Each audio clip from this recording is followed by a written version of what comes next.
Assalamualaikum warahmatullahi wabarakatuh. Perkenalkan, saya Wela Putriana, CGP Angkatan 10, UPTD SMP Negeri 2 Kecamatan 2, Kabupaten Limbang Kota. Hari ini saya ditemani oleh Ibu Herina Fatmi, Guru IPA UPTD SMP Negeri 2 Kecamatan 2. Assalamualaikum Bu Lin. Waalaikumsalam Bu Ana. Gimana kabarnya hari ini Bu Lin? Alhamdulillah baik.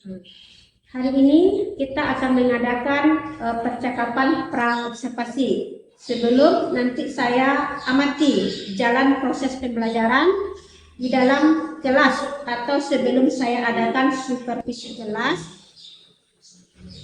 untuk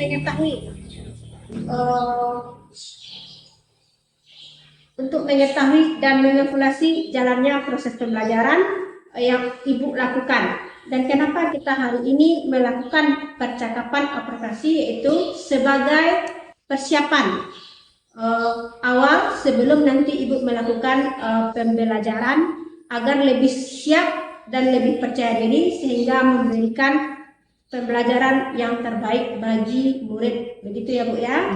Baiklah, sebelum observasi ini saya akan menunjukkan beberapa pertanyaan. Adapun pertanyaan saya itu yang pertama yaitu apa materi nanti yang akan Ibu ajarkan dalam kelas? Materi yang akan saya ajarkan yaitu tentang zat aditif pada makanan. Berarti Ibu mengatakan nanti itu materi tentang zat aditif. Dari zat aditif itu ada tujuan. Jadi apa yang ingin Ibu capai? Tujuan apa yang ingin Ibu capai nanti dalam pembelajaran? Ya, tujuan pembelajaran saya nanti ada 4. Yang pertama menjelaskan pengertian zat aditif.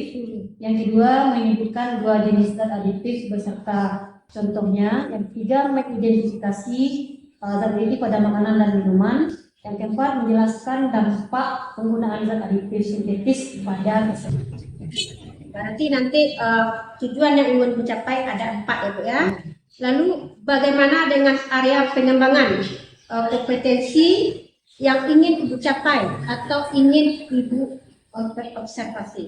Ya, area pengembangan yang akan saya capai nanti itu tentang pengetahuan, keterampilan, kemudian sikap yang sesuai dengan profil pelajar Pancasila.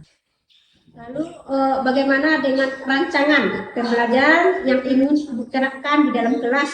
Mungkin dari strategi, metode pembelajaran, dan model pembelajaran. Ya, strategi yang saya gunakan nanti yaitu tentang pembelajaran berdiferensiasi, menggunakan model pembelajaran problem based learning, kemudian metodenya diskusi, menjawab, dan komunikasi.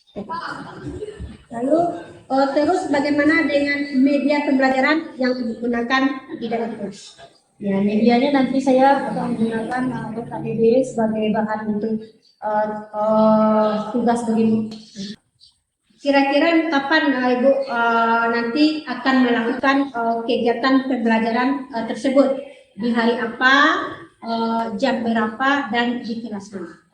Ya, nanti saya akan mengajar di kelas 82 di hari Selasa jam 10. Jadi nanti di hari Selasa jam 1-2 di kelas 7.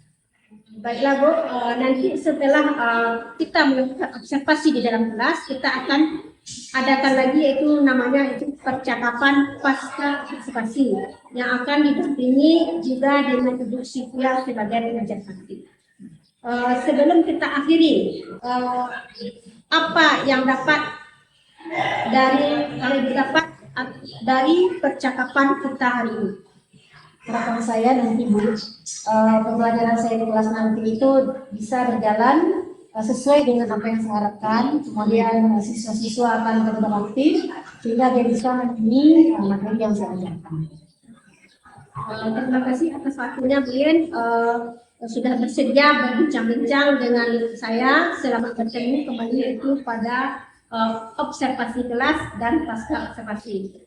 Terima kasih. Assalamualaikum warahmatullahi wabarakatuh. Waalaikumsalam warahmatullahi wabarakatuh.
Februari dan hadir. Dengan nanti kita doakan mudah-mudahan besok Ari bisa lagi masuk sekolah.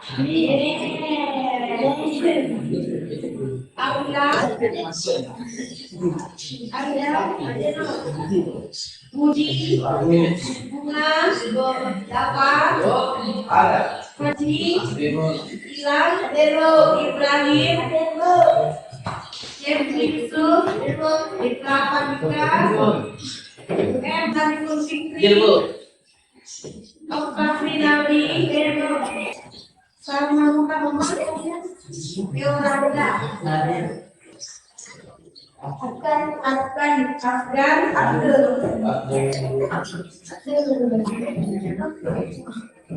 Berarti satu orang teman kami yang belum hadir.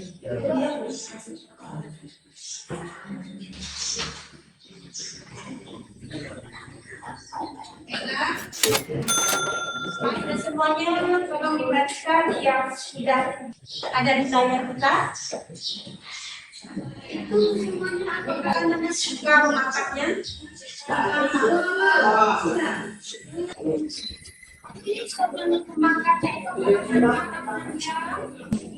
Melihat komposisi dari makanan tersebut, apakah dia aman untuk kita konsumsi atau tidak? Belum tahu kita kan? Belum ya komposisinya. Lalu apa saja Mbak akan tergabung dalam makanan semua? Ya kan? Berarti hari ini kita akan belajar tentang zat aditif pada makanan.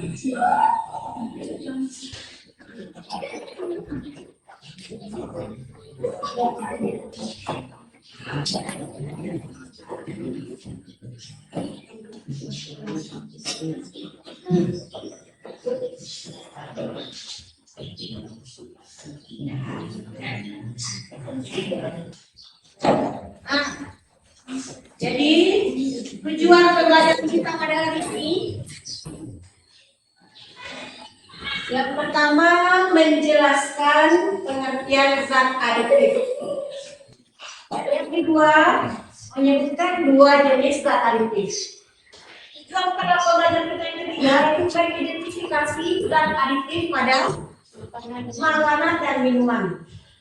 Kemudian tujuan yang keempat itu menjelaskan dampak penggunaan zat aditif sintetis pada kesehatan. Jadi dampaknya terhadap kesehatan kita. Nah untuk itu Anda semuanya akan diberi bahan ajarnya, kemudian juga buku paketnya sudah ada, dan ada LKPD yang harus Anda kerjakan terlebih dahulu, lalu nanti akan kita diskusikan bersama. Kemudian di akhir pembelajaran nanti akan diberikan kuis untuk mengetahui sejauh mana pemahaman Anda semua terhadap pembelajaran kita pada hari ini.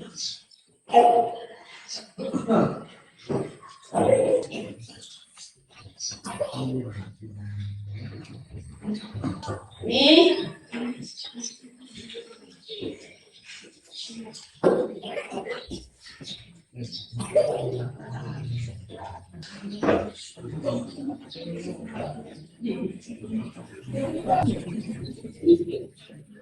dapat didiskusikan bersama.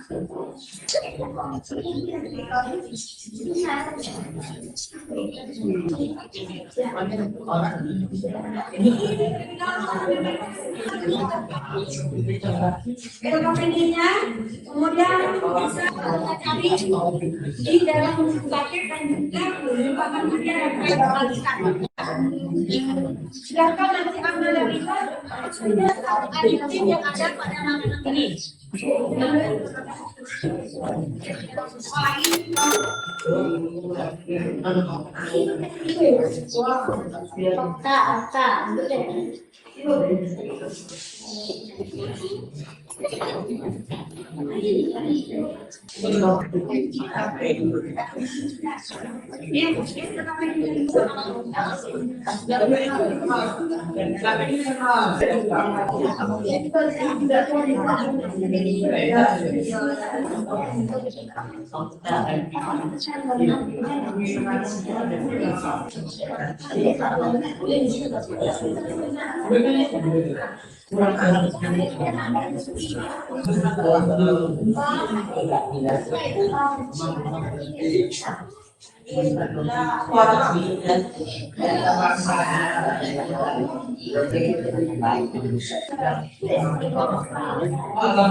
Assalamualaikum warahmatullahi wabarakatuh.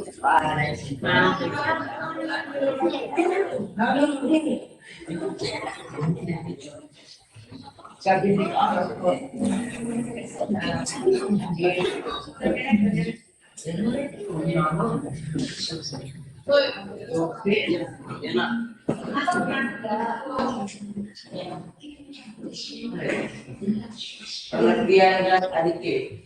Aditif adalah segala jenis barang yang ditambahkan dalam makanan dengan tujuan menambah dan membuat rasa, membuat warna menarik, mengesan, menambah, menghilangkan dan memulsi bahan makanan. Contoh pewarna alami, kunyit, selam, pewarna buatan, warna kain, pemanis alami, berpasir, beraren, pemanis buatan, aspartam, bidol. Pengawas alami, contoh garam gula, pengawas buatan, asam jenuan, potasium. Tidak alami, bawang putih, garam. Tidak buatan, biji, monosodium glutamat atau whisky. Pemberi aroma terceh dan jeruk. Pemberi aroma buatan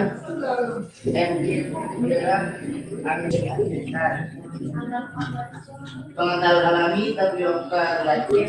Pengental buatan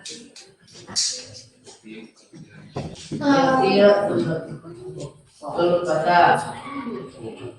Pemulsi alami telur 3, pemulsi buatan stearium aluminium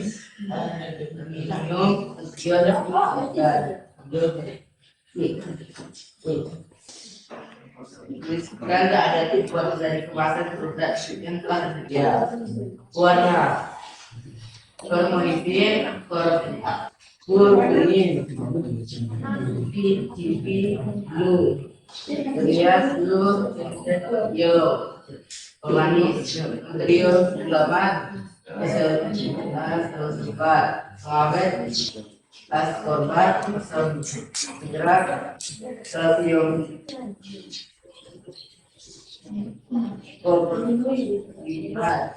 tidak G menerima lisensi tujuan vitamin A diabetes adalah konsumsi listrik sodium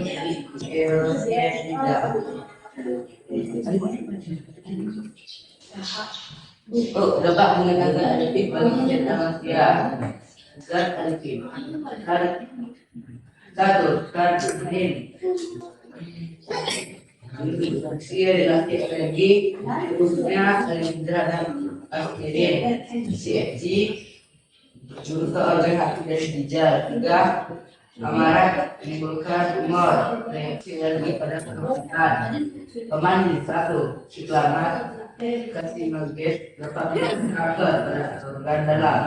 2 karbin Itu dari sangat berkata, pimpinan negara terakhir, atau bagian dari golkar.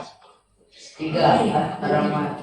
Kepala Putri Depan Penyebab perilaku pengawet 1 Polres dan Permanen seorang kendaraan bukan reaksi dan tiga kabar duit tidak rasa atau kemudian pada dari rasa pengalisi atau kalium dan matahari ganda sahabat penyerapan tidak ada dua dari video nadion singkat ditokkan tekan juga pementalan satu latin ditokkan dan apa dua olahraga terjadi gangguan dan kemas. Ya, terima kasih. Assalamualaikum warahmatullahi wabarakatuh. Dari yang telah dipaparkan oleh kelompok Archimedes itu ada yang akan menanggapi. Misalnya ada yang salah atau ada yang lupa menambahkan di situ. Gimana? Silakan kelompok ini. Kelompok Newton dan kelompok Einstein.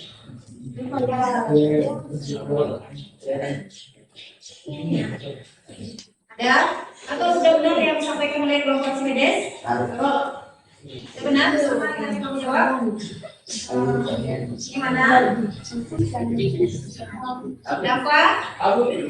Ada yang mau ditanggapi? Ya, yang disampaikan oleh kelompok Archimedes tadi sudah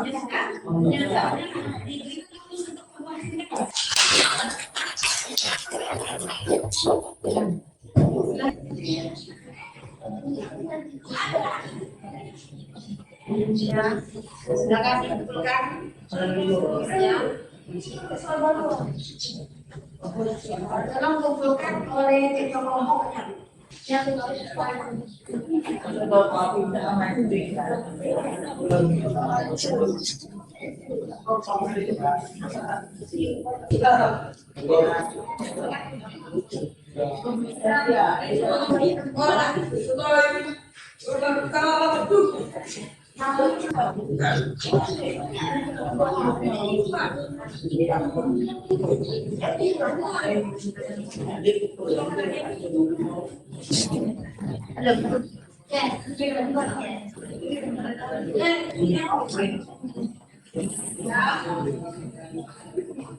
jadi untuk minggu depan,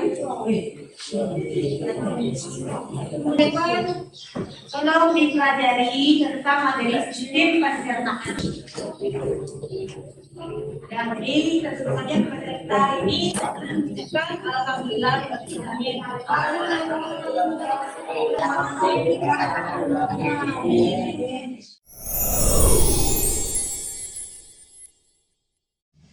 Assalamualaikum warahmatullahi wabarakatuh. Waalaikumsalam warahmatullahi wabarakatuh. Baiklah, kita bertemu lagi di percakapan pasca observasi bersama saya Wela Putriana dan Ibu Herina Fatmi serta pengajar praktik Ibu Sylvia Novalia.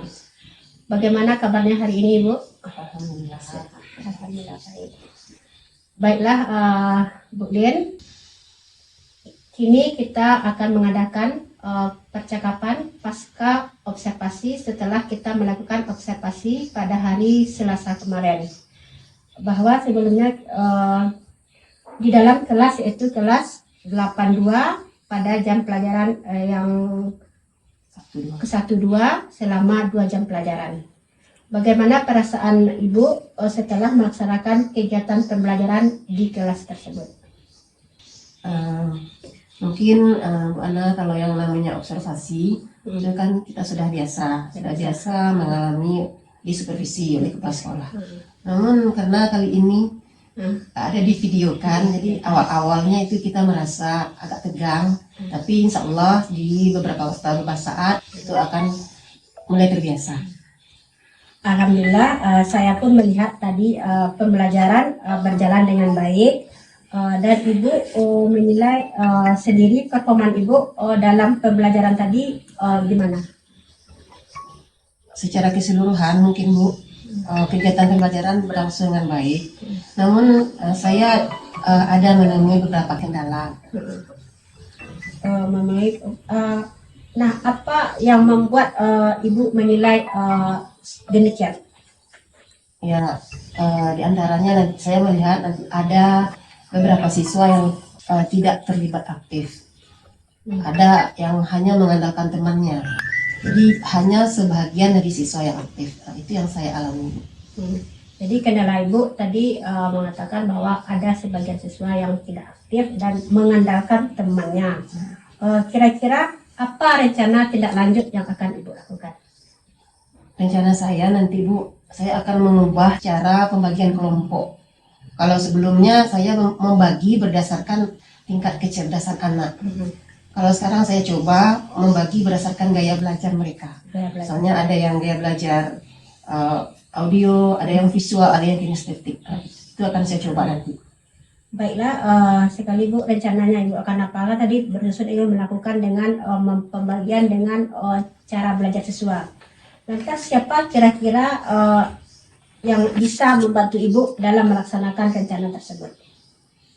Rencana saya nanti akan minta bantuan kepada rekan sejawat yang guru satu mata pelajaran. Berarti Ibu nanti akan berkolaborasi dengan teman sejawat, terutama teman sejawat yang guru mata mata pelajaran IPA. Kebetulan di sekolah kita memang ada guru IPA juga. Sebagai penutup Bu, kira-kira apa yang Ibu lihat dapatkan dari proses proses kita ini, mulai dari pra observasi dan pasca observasi ini? Ya, setelah saya mencoba strategi pembelajaran berdiferensiasi itu Bu Ana, mungkin saya perlu meningkatkan kompetensi tentang bagaimana penguasaan strategi pembelajaran berdiferensiasi tersebut. Kemudian penguasaan model-model pembelajaran, juga penggunaan media pembelajaran itu saya harus tingkatkan Lagi. ya, terutama untuk diri saya pribadi. Ya, terima kasih Bu. Selanjutnya saya persilahkan kepada Ibu Sylvia Novalia menyampaikan umpan balik atau tanggapan dari jalannya proses kegiatan pasca observasi ini. Baiklah Bu Ana, terima kasih waktu dan kesempatannya. Jadi setelah saya amati dan dilihat tadi proses coaching yang telah dilakukan antara Bu Ana dengan Ibu Len, itu sangat bagus sekali. Karena kenapa seorang coach sudah memberikan pertanyaan yang dapat menggali potensi dari coach tersebut. Dan dalam hal ini Bu Lena sebagai coachnya. Nah, alhamdulillah dari praktik coaching yang telah dilakukan sebentar ini, seorang coach tidak ada yang memberikan solusi, saran, dan masukan. Nah, semuanya itu alhamdulillah muncul dari coach itu sendiri. Nah, dalam hal ini coach sudah berhasil untuk memberikan pertanyaan-pertanyaan yang dapat menggali potensi diri coach tersebut. Nah, mungkin untuk kedepannya hendaknya di dalam melakukan observasi kita menggunakan pasca observasi dengan teknik coaching supaya nanti kesadaran atau kesalahan yang telah diperbuat oleh seorang coach tersebut, dialah yang akan menemukan solusi dan dialah yang akan menemukan nanti bagaimana caranya untuk membangun proses pembelajaran yang lebih baik lagi dari yang sebelumnya. Mungkin itu Bu Ana. Terima kasih Bu Wasil. Berarti dalam prinsip coaching ini berarti saya sebagai coach hanya mengarahkan. Jadi nanti coach lah yang menemukan solusinya dan apa kekurangan dia dalam observasi. Terima kasih Bu. Baiklah, akhirnya rangkaian kegiatan supervisi akademik sudah selesai, mulai dari kegiatan pra-observasi, observasi, dan pasca observasi. Saya ucapkan terima kasih kepada Ibu Herina Fatmi dan Ibu Sylvia Novalia. Saya akhiri dengan Assalamualaikum warahmatullahi wabarakatuh. Waalaikumsalam warahmatullahi wabarakatuh.